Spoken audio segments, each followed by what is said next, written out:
El passat 10 de març va celebrar-se per primera vegada al col·legi el Dia de la Dona Enginyera.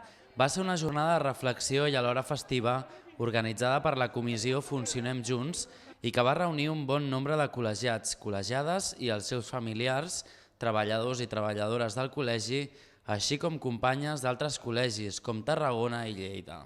L'acte es va celebrar al Club EBCN en un to distès i molt proper. La vicedegana Maria Cinta Pastor i la presidenta de la comissió Funcionem Junts, Anna Pujol, van ser les encarregades de donar el tret de sortida al Dia de la Dona Enginyera.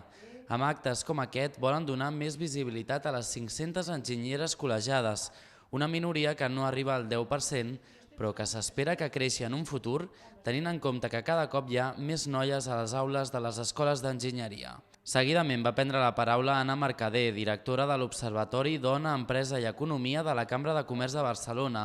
Amb la pregunta «Per què no hi ha més dones tècniques?» com a protagonista, Mercader va fer una sèrie de reflexions sobre els estereotips i les carreres d'homes i dones, la societat patriarcal o les diferències salarials.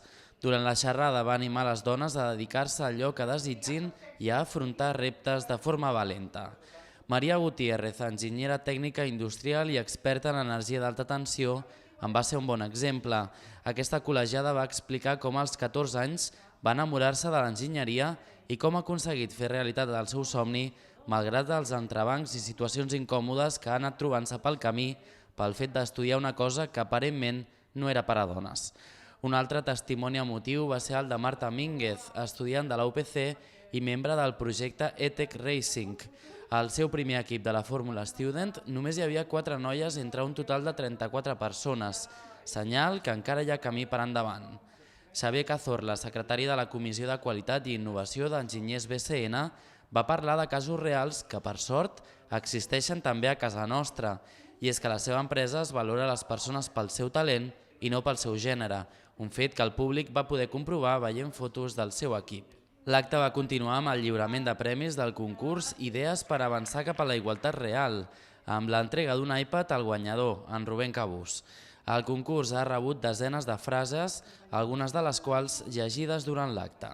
A més, Ricard Noguest, tresorer de la Junta, va recitar un poema escrit especialment per l'ocasió.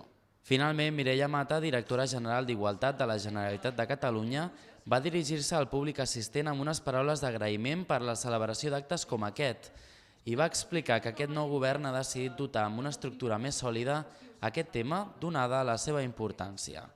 L'acte va concloure amb unes paraules del degà Miquel Darnés, qui va assegurar que un país amb desigualtat de gènere mai podrà ser un país lliure.